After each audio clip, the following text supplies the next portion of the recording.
Bonjour. On va parler de choses pas forcément agréables aujourd'hui, du coup je me suis dit que j'allais laisser passer la lumière du soleil pour pouvoir réchauffer nos cœurs.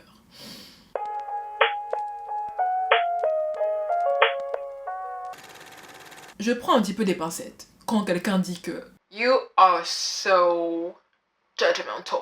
Parce que j'ai l'impression que juger maintenant, c'est un terme un petit peu parapluie qui inclut beaucoup de choses, dont certaines qui ne sont pas forcément mauvaises en soi. Déjà, à mon sens, c'est dans la nature humaine de juger. On a tous intuitivement un sens de la morale, un sens de ce qui est bien, un sens de ce qui est mauvais, ce qui est un jugement en soi-même. Une société, pour vivre dans la paix et dans l'ordre, est construite sur la base de sens moraux qui ont été approuvés par un groupe d'êtres humains de manière arbitraire, et maintenant toutes les personnes qui vivent dans cette société acceptent de se plier à ces règles. Ou alors elles s'ostracisent, voire même elle est carrément punie. En dessous de ce parapluie de jugement, pour moi il va y avoir deux dimensions. Et je vais commencer par la dimension chrétienne. Bon alors premièrement, la Bible ne dit pas qu'il ne faut pas juger point à la ligne. Tu me crois pas? Il faut aller chercher ma Bible. On va aller chercher ma Bible là. Je vais lire un des passages qui s'est infiltré dans le mainstream, que les gens aiment bien utiliser, sans le terminer, comme d'habitude. What's good, what's new? Du style, attends mais t'es un chrétien, tu devrais pas ne pas juger toi? Bah non en fait. So, Luc. Nous sommes dans Luc. Luc, chapitre 6, à partir du verset 41. Pourquoi vois-tu la paille qui est dans l'œil de ton frère et ne remarques-tu pas la poutre qui est dans ton propre œil? Ou comment peux-tu dire à ton frère, frère, laisse-moi enlever la paille qui est dans ton œil, toi qui ne vois pas la poutre qui est dans le tien? Hypocrite! Cela étant dit, je continue, ok? Enlève d'abord la poutre de ton œil, et alors, tu verras clair pour retirer la paille qui est dans l'œil de ton frère. Ça dit pas enlève la poutre de ton œil et reste-en là, quoi. Enlève la poutre, et ensuite, tu verras clair pour enlever la paille de ton frère. L'idée, si tu veux, c'est de juger pieusement, ce qui inclut pas mal de choses, comme par exemple la condamnation, si est-ce qu'on condamne ou est-ce qu'on condamne pas, le jugement de valeur, c'est-à-dire le jugement de valeur d'une personne, et aussi, notamment dans ce passage, l'hypocrisie. Avant d'en arriver du coup à l'hypocrisie qui nous concerne, par rapport aux deux premiers, c'est-à-dire le jugement de valeur et la condamnation. Mon pasteur avait dit ceci dans un de ses sermons. Les mauvais jugements, c'est par exemple les jugements où, principalement sur des issues secondaires de la vie chrétienne, les issues secondaires, tu vas juger que ton frère ou ta soeur en Christ est moins légitime que toi en tant qu'enfant de Dieu. Genre, il est moins digne d'être chrétien, ou alors, en fonction de sa marche, tu juges que je suis un meilleur chrétien que lui, etc., etc. Du coup, pour lier ça avec le jugement sans hypocrisie, bon, déjà, juger, quand on dit juger, c'est pas jugement de la personne en soi, c'est le jugement de ses actions. Et pour qu'un jugement soit sans hypocrisie, il faut pas qu'une personne soit sans péché, sinon en fait, effectivement, personne ne jugerait personne. Mais il faut juste que la sévérité que tu appliques au péché des autres, il faut que tu appliques la même avec tes propres péchés, quoi. C'est pas tu vois une personne, tu te dis, oh, tu fais ça, et toi, dans ta vie, t'as l'impression que tout va bien. Le jugement pieux, entre guillemets, c'est pas un jugement que tu fais parce que tu juges être une meilleure personne, étant donné que ce n'est pas un jugement qui découle de ta propre légitimité, puisque c'est sur base des standards de Dieu qui, lui, est parfait. Donc si j'ai envie d'être honnête, du coup, 5 secondes. Moi, j'ai l'impression que, parfois, les chrétiens, limite, on juge pas assez, en fait. Je suis désolée, mais pourquoi est-ce que chrétiens pratiquants, c'est un terme courant, quoi? Parce qu'en fait, c'est vrai que la plupart des chrétiens de nos jours sont des chrétiens d'étiquette, quoi, tu vois. Ils se disent chrétiens, mais ils vivent leur vie comme n'importe qui, comme n'importe quel non-croyant, et en fait, la seule raison pour laquelle tu sais qu'ils sont chrétiens, c'est parce qu'ils le disent. Mais la foi, soit tu la pratiques, soit est-ce qu'elle est réelle, en vrai? Sans même partir dans Jacques. Si j'ai envie de continuer sur le Luc en question que les gens utilisent pour dire de ne pas juger, on va continuer à partir du verset... Je m'étais arrêtée au verset 42. On va continuer à partir de là. Un bon arbre ne porte pas de mauvais fruits, ni un mauvais arbre de bons fruits. En effet, chaque arbre se reconnaît à son fruit. On ne cueille pas des figues sur des ronces, et l'on ne vendange pas des raisins sur des ronces. L'homme bon tire de bonnes choses du bon trésor de son cœur, et celui qui est mauvais tire de mauvaises choses du mauvais trésor de son cœur. En effet, sa bouche exprime ce dont son cœur est plein. Et là, c'est le verset que je voulais lire principalement. Verset 46. Pourquoi m'appelez-vous Seigneur, Seigneur, et ne faites-vous pas ce que je dis? Amen. Donc voilà, moi je suis née d'une mère chrétienne, et comme la plupart des gens, j'étais donc une chrétienne de culture. Et quand je vais regarder ma vie auparavant, je peux te dire à 100% que je ne connaissais pas Dieu à l'époque, mais pourtant, moi je jurais que je le connaissais et qu'on avait une relation ensemble en fait, tu vois. J'arrêtais pas de dire des choses du style, non mais de toute façon je vais pas me justifier, Dieu connaît mon cœur, tu vois. J'étais pas née de nouveau, j'étais pas sauvée, mais moi je pensais que je l'étais parce qu'en fait j'avais une mauvaise compréhension. En fait je savais même pas ce que ça voulait vraiment dire d'être née de nouveau. Et en fait, je pensais que j'étais sauvée et que Dieu connaissait mon cœur et qu'il jugeait mon cœur bon parce que, par mes propres standards, moi, j'étais une bonne personne. C'est ça, par mes propres standards, j'étais une bonne personne. Et c'est pour ça que j'aime pas trop non plus quand les gens disent oui, le christianisme, Jésus-Christ, c'est pas une religion, c'est une relation. En fait, c'est les deux. Oui, chaque croyant a cette relation personnelle avec Jésus dans laquelle il révèle des choses qui peuvent être très spécifique à la propre vie d'une personne, mais d'un autre côté, son amour pour nous et du coup en retour notre amour pour lui nous pousse à obéir à ses règles et à lui de la manière dont il se révèle dans la Bible.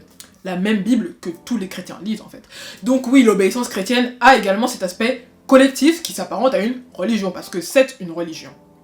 Et il y a pas... c'est vrai qu'il y a un aspect négatif au truc, mais c'est pas un gros mot, tu vois. C'est pas une mauvaise chose en soi. Surtout quand on sait que beaucoup de personnes, sauvées ou pas, utilisent la carte Uno de non, c'est une relation, pas une religion, pour agir en fonction de leurs propres sentiments et faire ce qu'ils ont envie de faire plutôt que ce que la Bible dit en noir sur blanc. Je me rappelle de bien avant, quand j'avais Twitter, j'avais vu un tweet d'un gars. Je sais plus exactement ce que le gars disait à propos de Dieu dans son tweet, franchement je m'en souviens plus.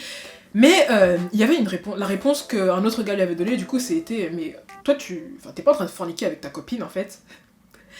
Et là, dans un coup, le gars répond c'est entre Dieu et moi. Mais non, en fait. Non, en fait. Après, je suis d'accord qu'il y a l'art et la manière de faire et de dire les choses. Et que une personne chrétienne inconnue, tu vas pas te placer devant elle et dire mais qu'est-ce que tu fais? Je suis d'accord. Je suis d'accord. Mais allons tout simplement dans 1 Corinthiens 5:11, juste pour comprendre un petit peu le principe général.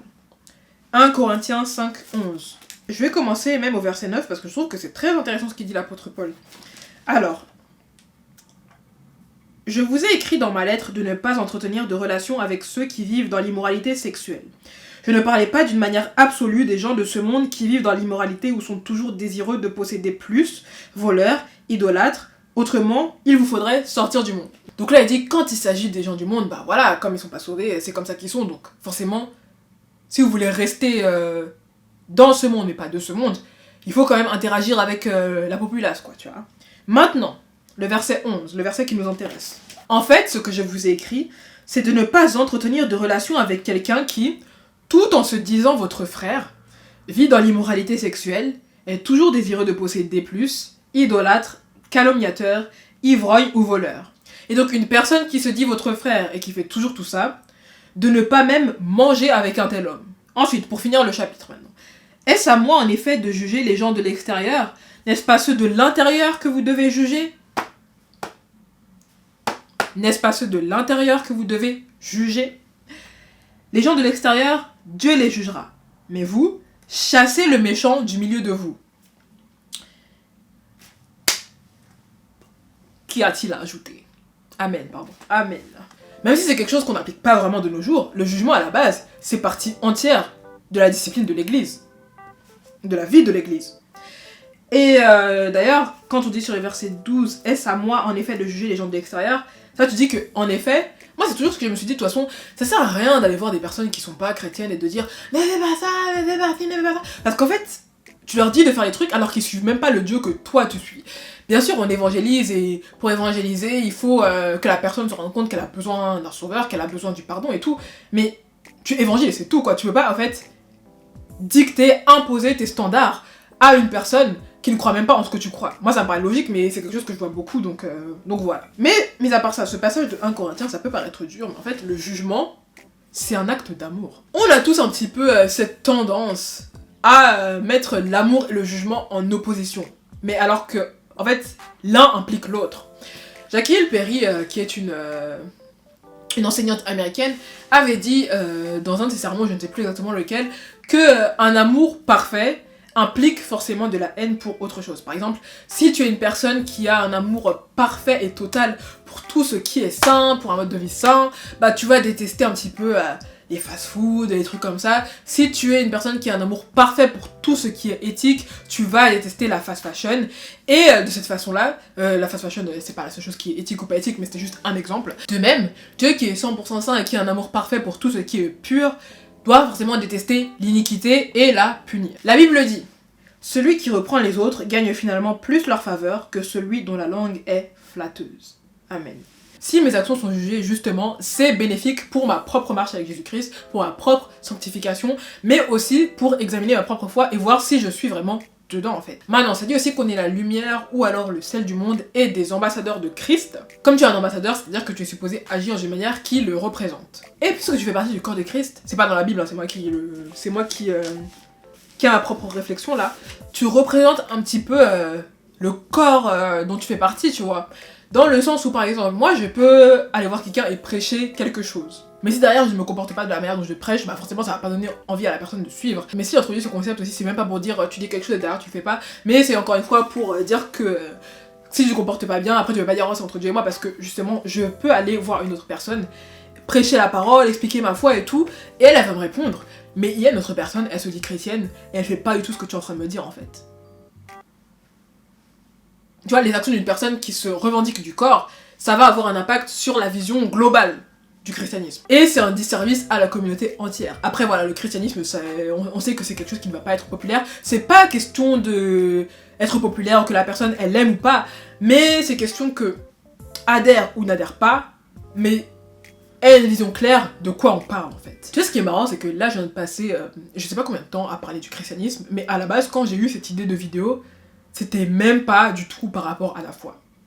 Shocking, I know. Mais maintenant, apportons cette discussion à des dimensions un petit peu plus générales. Et pour ça, je vais repartir du gars sur Twitter qui avait dit « c'est entre le Seigneur et moi », alors qu'en fait, c'est un impact sur le collectif.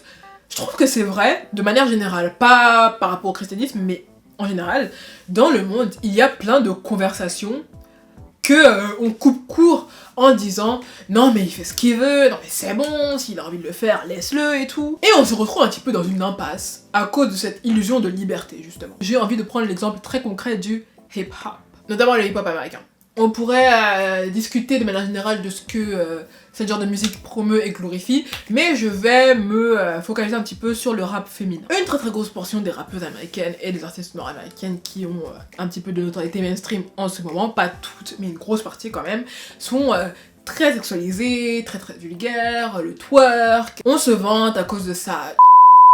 Et de juste promouvoir un petit peu cette hypersexualité et la promiscuité extrême, poussée à l'extrême. La plupart des artistes, voilà, dans le monde de la musique américaine, pour atteindre des sommets dans le succès, la plupart, pas toutes, encore une fois, par exemple Taylor Swift qui n'est pas... Enfin après, Taylor Swift je l'écoute pas du tout, mais genre pas du tout, mais il me semble qu'elle n'est pas sexualisée elle, mais il y en a beaucoup qui derrière doivent de manière ou d'une autre se conférer un petit peu au regard et à la fantaisie masculine, surtout quand il s'agit des femmes noires, et on sait qu'en fait la femme noire a toujours eu un petit peu ce stéréotype de Jezabel, de fille hypersexuelle à cause de ses formes et tout, enfin a eu le corps et l'apparence très très sexualisée. Et bah on va se mentir, c'est pas anodin que dans l'industrie musicale, c'est ça qui est le plus vendu quand il s'agit de la femme noire de nos jours quoi. Donc déjà de un, ça accentue le stéréotype, mais de deux, comme il y aura toujours une artiste pour se conformer à ce standard, je trouve que ça renforce la barrière à l'entrée, que si tu veux réussir, voilà ce qu'il faut que tu fasses. Enfin bref, la conversation sur ce sujet est vraiment immense, immense, immense. Mais c'est pas toujours facile d'en discuter, parce que il y a beaucoup de personnes qui considèrent qu'on marche sur des œufs et qu'à un moment donné, en fait, mais c'est leur choix, c'est elles qui choisissent, si elles se sentent vraiment puissantes dans leur sexualité et tout, laisse-les, etc., etc. Et quand j'entends ça, moi je me suis toujours dit, le fait que ce qui soit puissant, c'est de se montrer au monde de la manière dont la société attend que tu te montres, c'est pratique quand même, c'est pratique. Mais c'est hors sujet, c'est pas ça le sujet de la vidéo, donc c'est juste pour dire que déjà de 1, quand tu émets ton opinion comme ça, tu n'empêches pas une personne pour autant de faire ce qu'elle a envie de faire. Cela étant dit, de la même manière qu'une personne peut faire ce qu'elle a envie, les gens derrière, surtout quand c'est quelque chose de public, peuvent également avoir leur opinion et exprimer leur opinion, même si c'est une opinion négative, sur ce qu'elle fait en question. Et surtout quand, encore une fois, ce que la personne fait finalement a un impact assez compliqué, a des racines déjà compliquées, et a des répercussions un petit peu compliquées sur une image, un collectif quoi. Tu vois, on va expliquer un phénomène en prenant des exemples, mais en soi, c'est pas à propos de l'exemple en soi, mais c'est ça le problème en fait, c'est que on est tellement individualiste C'est ça le problème, c'est la fin de la phrase, on est individualiste. Les gens veulent rester dans leur bulle. À partir du moment où je suis heureuse, à partir du moment où ça fait me sentir bien, on n'aime pas s'introspecter et se dire mais d'où vient mon comportement X, Y, Z, pourquoi est-ce que j'ai envie de X, Y, Z, parce que est-ce que je perpétue une image X, Y, Z parce que c'est inconfortable, ça requiert du travail et forcément c'est pas plaisant. Et du coup je pense aussi qu'en tant que mécanisme de défense, comme une autruche qui va mettre la tête dans un trou, on associe tout de suite les émotions négatives à mauvais. Et du coup, je dois les éviter à tout prix. Si quelqu'un ou quelque chose m'a fait me sentir mal, m'a fait m'avoir honte, c'est que ce quelqu'un ou ce quelque chose était dans l'erreur. Moi, je suis pas d'accord. En quelque sorte. Bon, pour revenir quand même un petit peu au christianisme. On est appelé, quand on est chrétien, à ne pas sentir de condamnation et de honte sur nos actions, surtout quand cette condamnation, cette honte nous empêche de nous rapprocher de Dieu, de nous rapprocher de notre communauté, de demander de l'aide par rapport à péché X, Y, Z et d'avancer, tout simplement. Parfois, les humains, on ressent aussi de la honte parce qu'on a des insécurités. Mais je pense qu'il y a un type de honte qui est, je sais pas si on peut appeler ça une bonne honte, mais qui sert en fait à nous réguler quoi. Comme un garde-fou lorsqu'il s'agit de nos comportements dans des contextes sociaux. Qu'est-ce qui m'empêche d'aller complètement nu dans la rue là? Qu'est-ce qui m'empêche d'aller avoir des rapports dans la rue et que tout le monde qui passe puisse me voir? À part le fait que c'est illégal. C'est parce que si je me retrouve à tout nu dans la rue ou si je me retrouve à avoir des rapports et que tout le monde passe et me regarde comme ça, bah j'aurais honte en fait. Et est-ce que cette honte serait mal? Bah non. Et je pense que c'est vrai des émotions négatives en général qui peuvent nous signaler nos propres mauvais agissements. Je pense qu'on est beaucoup plus dans l'acceptation des émotions négatives quand ce sont des émotions qu'on subit, entre guillemets. Dans le sens où si je me sens mal ou pas bien parce que une autre personne m'a fait du tort, une autre personne m'a fait me sentir pas bien, bah là j'accepte. Mais si je me sens mal des résultats de mon propre comportement, là c'est un petit peu plus compliqué. Quelque chose que Jésus, les disciples et les prophètes disaient souvent, je vais essayer de vous trouver un ou plusieurs spécifiques passages dans lesquels ils disent à peu près ça, mais en attendant je vais paraphraser, c'est lorsqu'ils parlaient au peuple, qu'ils étaient en train d'évangéliser, il disait soyez dans le deuil à cause de vos actions, ou quelque chose comme ça. Être dans le deuil, ça peut être la première étape en fait. C'est vrai que quand on entend des évangélisations ou des témoignages, c'est souvent sous l'angle Jésus t'aime, viens, Jésus t'aime, je me suis rendu compte à quel point Jésus m'aimait, ce qui en soi est vrai, et dans la Bible il y a plein de témoignages d'évangélisation qui sont faits de cette manière également, mais de l'autre côté ça ne tait pas, TAIT, ce de quoi on est sauvé exactement, à savoir nos péchés, mais également la conséquence de nos péchés qui est la colère de Dieu. Et en ce sens, ça m'avait rappelé un évangéliste américain, Preston Perry, qui dans un podcast avait dit quelque chose qui m'avait marqué. Il m'avait dit que, enfin il m'avait pas dit à moi, mais dans le podcast, il avait dit que avant qu'il soit sauvé, Dieu, quand il s'est rapproché de Dieu, Dieu lui a révélé en fait qu'il était en colère contre lui. C'est pas quelque chose qu'on entend souvent ça. Mais le fait que Dieu lui révèle cette colère, c'était un acte d'amour en soi. Maintenant, pour revenir dans le cas des émotions négatives en général. Je suis en train d'éditer ma vidéo et là je me rends compte que le son il est parti en cacahuète totale, je sais pas pourquoi. Donc, pour un petit instant, je vais reprendre d'ici. Donc je disais, chacun a sa propre objectivité. Si tu te sens mal à cause d'une opinion négative que quelqu'un a sur toi, due à l'importance que tu accordes au regard des autres, je dis ça avec tout l'amour du monde, je dis pas ça pour être méchante ou quoi, mais en fait c'est ton problème, tu vois. En fait, on peut pas faire la police quand il s'agit de ce que les autres pensent, et les gens ne nous doivent pas la neutralité d'opinion sur nos actions, juste pour que nous on se sente mieux à propos de notre propre personne. Et là, c'est pas pour dire que chaque personne qui a une perspective différente de la tienne ou qui vit sa vie de manière différente, tu dois forcément avoir une opinion négative ou avoir une opinion tout court, hein. Vous regardez cette vidéo en pensant sans doute que je suis juge de vie, mais non. Pas du tout. En vérité, moi, la plupart des choses me sont complètement égales. Mais si je devais donner un exemple qui m'avait fait un petit peu rigoler, j'avais vu une youtubeuse qui avait fait une vidéo qui s'appelait Aie confiance au timing de Dieu, enfin quelque chose comme ça avec Dieu dans le titre de sa vidéo, ce qui fait que forcément ça a attiré beaucoup de chrétiens. Mais au final, dans la vidéo en question, elle parlait de manifestation, de comment manifester, de comment la manifestation c'était très bien, etc., etc. Du coup, tu as eu un commentaire qui disait que non mais la manifestation, c'est de la sorcellerie, c'est pas de Dieu, machin, machin. Et la youtubeuse a répondu à ce commentaire, genre, premier degré, hein. Franchement, mais quelle belle perspective tu as. Et en fait, moi, je me suis dit, mais attends. Toi, t'es en train de faire l'apologie de la manifestation. L'autre, elle te dit que c'est de la sorcellerie. Et toi, tu réponds, quelle belle perspective. C'est quoi la logique, en fait? Mais j'ai réfléchi à la raison pour laquelle on essaye tous d'adopter cette mentalité un petit peu que, voilà, nous aimons toutes les perspectives. Et je pense que c'est parce que derrière, en fait, on associe une idée à la personne elle-même. Donc en fait, si je ne suis pas d'accord avec ton idée, ou alors si carrément je n'aime pas ouvertement ton idée, c'est toi derrière que je suis en train d'attaquer. Mais pourtant, moi je pense qu'avoir son identité attachée à quoi que ce soit qui est extérieur à toi, c'est une des plus grosses racines de soit l'insécurité, soit de l'arrogance. Et parfois, être blessé par une critique et la fierté sont un petit peu corrélés. Et d'ailleurs, quand il s'agit de l'ego, je ne sais pas si tu as déjà regardé quelques gourous du développement personnel, mais un des conseils qui revient souvent quand il s'agit de se défaire du regard des autres et de ne pas être atteint par le regard des autres, c'est en définissant les autres comme des rageux ou des jaloux qui ne pourraient jamais faire ce que tu es en train de faire. En gros, c'est un moyen de les diminuer pour que ton ego soit protégé. Et moi, c'est un point de vue avec lequel je suis pas forcément d'accord. Genre, oui, bien sûr que parfois les gens parlent négativement de toi parce qu'ils sont jaloux, parce qu'ils sont haters, mais d'un autre côté, si une personne trouve que tu es cringe, bah, ça fait rien parce que je suis sûre que toi-même, il y a déjà d'autres personnes que tu as trouvé cringe aussi, quoi. Genre, c'est la vie, tu vois. Mais je dirais qu'un des problèmes principaux du jugement, entre guillemets, soit le recevoir, soit le donner, c'est qu'en fait les gens ne savent pas cohabiter avec des personnes avec lesquelles ils ne sont pas d'accord, ou alors avec des personnes qu'ils n'apprécient pas forcément. Je ne suis pas d'accord ou je n'apprécie pas ce que tu fais, donc ça veut dire que je dois être dérangée par ta présence, te voir comme inférieur, ou alors carrément être méchant avec toi. Le micro est à nouveau parti en sucette. Mais donc, je m'apprêtais à dire, l'être humain, on a tous ce côté un petit peu dark, ce côté un petit peu interdit, qui peut ressortir parfois en fonction de la situation. Tu peux le voir quand tu t'engages dans le tunnel sans fin que sont les expériences sociales. Je pense qu'on est tous déjà rentrés dedans un jour quand on s'ennuie un petit peu. Et à travers ces expériences, ou alors ce qu'on a pu voir tout simplement dans la vie, à travers l'histoire, tu peux ressortir quelques scénarios dans lesquels cette nature un petit peu dark ressort parfois. Une, la pression de l'autorité, ou quand tu es mis sous une autorité quelconque et que le blâme t'est retiré. Il y avait une expérience sociale qui a été reproduite 2 fois d'ailleurs, la première version et la deuxième qui est une reprise de cette expérience, mais sous forme de jeu télévisé avec de l'argent à gagner à la clé. Donc j'ai plutôt me servir de l'original parce que quand tu rajoutes l'argent là, c'est encore toute une autre paire de manches.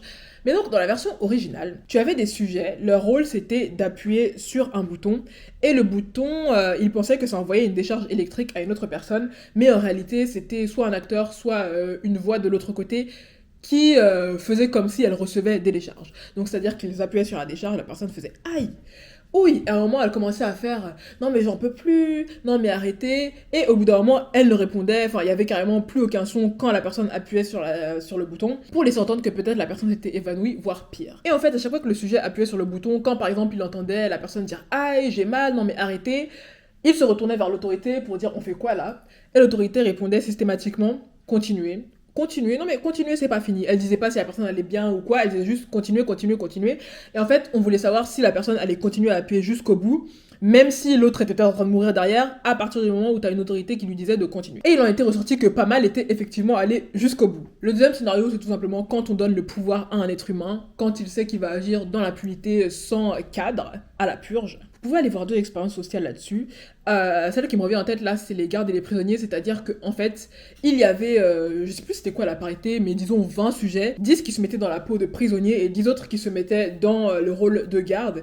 Et derrière, on les observait, voir comment ils allaient évoluer dans cet environnement. Et il s'avère qu'à un moment donné, les gardes ont commencé à abuser de leur pouvoir, de leur autorité sur les prisonniers, au point carrément que l'expérience a dû être arrêtée. De même, il y avait une femme qui avait organisé une exposition, enfin c'était pas une exposition, en fait c'était juste elle dans la pièce, qui se tenait debout, immobile, avec une pancarte disant « faites ce que vous voulez ». Au début c'était mignon, c'est gentil, t'avais des gens qui souriaient, d'autres qui essayaient de la déconcentrer un petit peu. Et à un moment donné, tu as un homme qui arrive et qui lui met une baffe. Et à partir de là, ça a complètement dégénéré. C'est devenu super abusif, t'as des gens qui l'a blessé avec un couteau, à un moment on l'a déshabillé, jusqu'à un moment où tu as une femme qui a vu qu'elle pleurait. Elle a pris un mouchoir et elle a essuyé sa larme. Et là, les gens ont commencé à avoir honte de leur comportement et partir. Encore une fois, la honte, ce n'est pas toujours mauvais. Donc tu as la pression de l'autorité, le pouvoir, bref, on va pas faire toute la vidéo là-dessus. Mais donc voilà, ce n'était que quelques exemples de scénarios et de contextes dans lesquels la nature un petit peu dark de l'être humain se dévoile. Et de toute façon, moi je pense que dans l'histoire, l'être humain a toujours cherché en fait des exutoires pour pouvoir accomplir un petit peu, satisfaire son envie d'interdit. Avant même d'en arriver au jugement, un exemple très concret quand il s'agit de ces exutoires, c'est la popcornographie. Laisse-moi regarder une vidéo de fantaisie sexuelle XYZ qui ont un petit peu des allures d'interdit du style soit la personne a l'air très jeune, soit le rapport est très brutal, soit fétiche XYZ. Pour le temps d'une vidéo, laisse-moi regarder ça sans barrière quoi. La pornographie, c'est aussi quelque chose qui est déshumanisant. La personne n'est pas un être humain, mais un objet sexuel, le temps de cette vidéo. Et enlever l'humanité d'une personne, c'est un des points communs à tous ces exutoires que chaque être humain trouve pour accomplir sa nature. Le jugement, et dans le sens ce qui est souvent lié à la revanche, mais là je vais me focaliser sur le jugement, c'est un de ces exutoires qu'on utilise pour justifier de retirer l'humanité de la personne qu'on juge, et de ce fait, des comportements qui d'habitude vont contre notre sens moral, là ça devient ok. Encore une fois, je vais utiliser des exemples extrêmes et ensuite aller un petit peu en entonnoir pour arriver à des situations de tous les jours. Ok? Sans remonter trop loin dans le temps, genre le temps médiéval ou autre, où les exécutions publiques étaient des événements festifs où qu'on allait regarder dans la plus grande des gaietés. Sans aller aussi loin. Le système carcéral de nos jours est assez intéressant. Parfois, quand on entend que les conditions et les détentions sont à peine humaines, ils sont entassés là, ils mangeront pas bien, enfin ça va plus quoi, une des réponses que tu vas avoir souvent c'est ils avaient qu'à pas commettre de délit en fait. Et je vais parler de l'opinion populaire dans un instant, mais c'est vrai que parfois, quand tu es vu comme un félon, c'est comme si tu étais une autre espèce entièrement. Par exemple aux États-Unis où une fois que tu as fait de la prison, tu ne peux plus voter, il y a des travaux que tu ne peux plus faire, tu ne peux plus faire X, Y, Z et plein de choses qui à la base sont considérées comme des droits fondamentaux. Parce que tu es un félon en fait, c'est justifié que tu ne puisses plus les faire. Et d'ailleurs, je suis en train de lire un livre assez intéressant qui s'appelle The New Jim Crow. L'auteure afro-américaine qui travaille elle-même dans le domaine de la loi parle du système carcéral et comment, par des phénomènes tels que par exemple la guerre sur la drogue, on s'en est servi un peu pour pouvoir, encore une fois, avoir une main de contrôle sur la population afro-américaine, comme c'était le cas à l'époque de Jim Crow et comme on le sait tous avant. Si ça vous intéresse, je le mettrai dans la barre d'infos pour que vous puissiez aller le lire. Mais donc bref, voilà, les félons sont un petit peu cette espèce de sous-classe, et quand il s'agit de l'opinion populaire, je trouve ça un petit peu... moi, ça m'a toujours mis un petit peu mal à l'aise. Quand, par exemple, tu as un homme qui a commis un délit XYZ, et il y a des espèces de blagues en mode... Enfin, les gens font des blagues sur comment, quand il va aller en prison, il va se faire violer. Moi, ça m'a toujours mis un petit peu mal à l'aise, parce que, en fait... Si c'est pas à propos de l'autre personne, c'est à propos de toi en fait, tu es quand même en train de souhaiter ou alors de te réjouir du fait qu'une personne va se faire violer quoi. Mais le contexte, ça rend la chose acceptable parce qu'en fait, ah non mais c'est une... J'étais en train de regarder un reportage sur... je sais pas si c'était un tueur en série, voire même peut-être Ted Bundy lui-même, hein, enfin je sais plus quel tueur ou quel criminel avait été condamné à mort il me semble. On avait interviewé une personne comme ça au hasard sur le verdict, et la personne avait répondu moi je ne suis pas d'accord avec ça, enfin c'est contre mon sens moral, mais lui c'est un chien, donc là je vous applaudis. Et je suis pas en train de dire qu'il faut pas vouloir que les mauvais agissements soient punis ou qu'il faut pas se réjouir quand la justice est appliquée, qu'on n'a pas le droit d'être fâché contre les criminels, on l'est tous en soi, et ensuite moi je suis pas en train de parler en mode je suis pas dans la situation, je suis au-dessus de ça, genre, mais pas du tout tu vois, pas du tout. Mais je trouve que c'est intéressant quand en parlant de criminels ou alors de personnes historiques qui ont fait des mauvaises choses, les gens vont les qualifier de chiens, de démons, de monstres, et vraiment le penser quoi. Je suis pas du tout en train de dire que n'importe qui peut devenir un meurtrier, un serial meurtrier, ou alors faire certaines actions, mais est-ce que c'est justifié de retirer l'humanité d'une personne à cause de ces dites actions? Ben, moi je pense que non. Parce que, après tout, tout le monde reste des êtres humains, et finalement, tout mal, la racine de tout mal, c'est la chute. Donc comme je l'ai dit, c'est un entonnoir, ça c'était vraiment les exemples extrêmes pour poser la fondation de l'idée. Maintenant, si on veut revenir à une échelle qui va peut-être plus nous parler, dans cette ère de réseaux sociaux. Quand on apprend qu'une personne a fait ou dit quelque chose qu'on n'apprécie pas forcément, et que du coup, voilà, maintenant on a passé ce jugement négatif sur cette personne, on peut se perdre un petit peu à rire du fait que beaucoup de personnes commencent à la critiquer, à lui envoyer des insultes, d'une façon qui s'apparente clairement à du harcèlement. Mais comme à la base cette personne, elle a fait quelque chose que j'ai pas apprécié ou elle a été méchante, c'est justifié et en fait c'est bien fait pour elle. Et à partir de là, tu réduis encore l'entonnoir à ta propre situation de tous les jours en fonction de ta propre objectivité. C'est vrai que parfois donner des exemples très extrêmes, ça fait qu'on n'arrive pas forcément à comprendre l'idée principale, mais donc du coup pour résumer. Je disais donc que le problème avec le jugement et le stigma négatif qu'il y a autour de cela, c'était que les personnes n'étaient pas forcément capables de correctement vivre en communauté avec des personnes avec lesquelles elles ne sont pas d'accord, ou alors des personnes avec lesquelles elles n'apprécient pas. Pourquoi? Parce que le jugement, c'est un des exutoires que les humains ont choisi pour accomplir leur nature déchue. À partir du moment où je juge ton action négativement, c'est un jugement que j'effectue contre ta propre personne. De ce fait, je ne te vois plus comme un être humain ou alors plus comme mon égal. Et de ce fait, des comportements qui autrement iraient à l'encontre de mon sens moral, enfin à la direction opposée de mon sens moral ou de ce qui est acceptable, comme je ne te vois plus comme mon égal, comme je ne te vois plus comme un être humain digne, les faire envers toi ou les penser envers toi, c'est ok. Et là, en parlant de tout ça, ça m'a fait me rappeler d'un autre petit exemple, dans de la fiction cette fois, La Planète des Singes, comme je suis partie voir récemment Planète des Singes Nouvelle Ère, et ça m'a fait rappeler le film Planète des Singes L'Affrontement, qui était donc le deuxième de la série de 2011. J'entends bien que, à l'heure qu'il est, il y a toujours des personnes qui ne l'ont pas vu, donc je préviens que je vais spoiler. Si tu veux pas voir de spoiler pour La Planète des Singes L'Affrontement, va dans la barre d'infos et j'aurai mis le timestamp de quand le spoiler commence et quand le spoiler finit.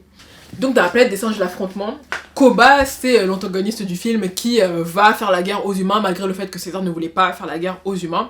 Et à la fin, quand finalement il se fait battre par César, au moment je crois c'est César qui lui tient la main ou c'est Koba qui tend sa main pour que César le ramène sur une plateforme parce que sinon il s'apprêtait à tomber de la tour et donc mourir. Et une des règles que César avait établies pour sa tribu des singes, c'est que singe, pas tuer singe. Donc en gros, les singes ne tuent pas d'autres singes. Et donc quand il tient la main de Koba, ou quand Koba lui tient la main, je sais plus, Koba lui rappelle cette règle en disant singe, pas tuer singe. Et qu'est-ce que César répond ?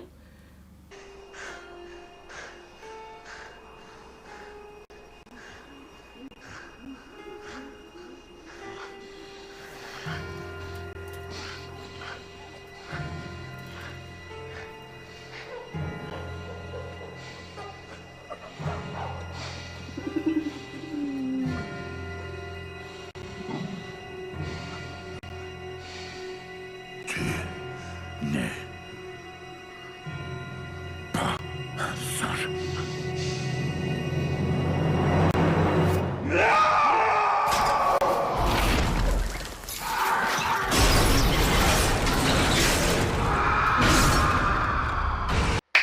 Qu'est-ce que Koba alors ? Qu'est-ce que Koba ? Et ça c'est un exemple qui me parle beaucoup parce qu'en plus moi j'avais... C'est pas que j'avais de la sympathie pour Koba, mais franchement, je comprends ce personnage en fait, tu vois. En fait, je pense que César et Koba, tous les deux, vivaient la vie selon leur propre perspective, tout simplement. Anyway, spoiler terminé. Une fois que tu as établi ce principe, c'est facile de l'appliquer à n'importe quelle situation, et encore une fois, selon la propre objectivité d'une personne, parce que, au final, voilà, il n'y a pas une morale, une seule morale établie que tout le monde suit, avec laquelle tout le monde est d'accord. Chacun a sa propre objectivité quand il s'agit de cela. Et même si on parle de chrétiens, voilà, Dieu ne nous dit pas quoi faire sur absolument tous les petits sujets, tous les micro-sujets. On est d'accord que il y a des choses qui auraient fait à notre propre subjectivité entre guillemets et à sa propre marche personnelle, sinon Romains 14 n'aurait pas lieu d'exister. Et en vrai c'est une bonne chose, c'est ça qui contribue au fait que chaque personne a son individualité propre. Ça sert à quoi si on était tous des robots qui pensaient exactement pareil quoi. Et de l'autre côté, comme j'ai commencé à l'explorer un petit peu plus haut, il y a des personnes qui sont très opiniâtres sur absolument tout. Et en soi, c'est ton droit, mais en fait, quel intérêt quoi.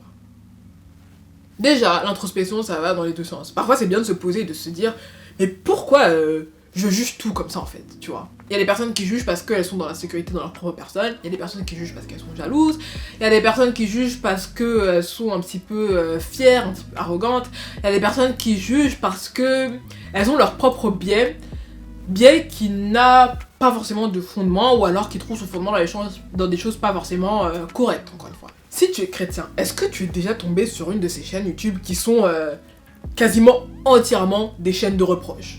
Genre, toutes les vidéos, ça parle de la faute qu'a commis un prêcheur X, Y, Z. Heureusement, j'ai pas vu trop ça en France, c'était surtout sur des plateformes anglo-saxonnes, mais genre, parler des erreurs des autres, des erreurs perçues des autres, c'est le ministère tout entier de la personne. Même si parfois, ce que la personne dit en question n'est pas forcément incorrect, en fait, est-ce que toi, tu te poses, tu regardes, t'es comme ça devant la page du prêcheur ou peu importe, et tu attends qu'il fasse une faute ou qu'il dise quelque chose de controversé, pour faire une vidéo dessus. Franchement, je sais pas, les chaînes comme ça, c'est C'est des ondes bizarres un petit peu. Et pourquoi en tant que chrétien en fait, la seule chose que tu as envie de faire c'est toujours corriger. Je sais pas, t'as pas des encouragements à donner, t'as pas envie de parler de Jésus en lui-même. Puis t'as les miniatures qui sont super gossip, genre un tel a dit ça, je n'arrive pas à croire que j'ai trouvé ça dans le sermon de Y. Parlons du comportement de Z. Ensuite, c'est quelque chose qui doit être dit, surtout dans cette ère des réseaux sociaux où, encore une fois, tout le monde a une plateforme, tout le monde peut devenir viral, et de ce fait, tout le monde pense que son opinion a plus, ou que sa personne a plus d'importance qu'elle en a vraiment. Juste parce que tu as une opinion sur quelque chose, ça veut pas dire que cette opinion doit être dite. Tout ce qui passe par ton esprit n'a pas forcément à devenir un tweet, un post Instagram ou une story. Se taire, c'est un art qui est tellement simple, mais que trop peu de personnes maîtrisent. Et la deuxième chose, c'est que le plus rempli de jugement, le plus opiniâtre tu es, le plus toi-même tu as peur du regard des autres. Franchement, je l'ai observé et ça va de mèche quoi, c'est ensemble. J'ai l'impression qu'il y a une liaison scientifique à ça qui n'a pas encore été découverte. Enfin bref les gars, c'était une vidéo très longue, très lourde, pas forcément joyeuse, pas forcément toute tendre, mais encore une fois le soleil était là pour réchauffer nos cœurs. N'hésitez pas à me dire dans les commentaires ce que vous en avez pensé, avis positif ou négatif, ce serait un petit peu hypocrite justement de faire la dictature. Alors, en vue du sujet de la vidéo en question. Si elle vous a plu, si de manière générale mon contenu vous parle, n'hésitez pas à vous abonner à ma chaîne dans quelqu'un, je vous dis à dans 2 semaines. Cela étant dit, si vous n'étiez là que pour du bon temps et non pas pour longtemps, j'espère que vous avez trouvé ce que vous étiez venu chercher. Et dans ce cas-là, je vous dis au revoir.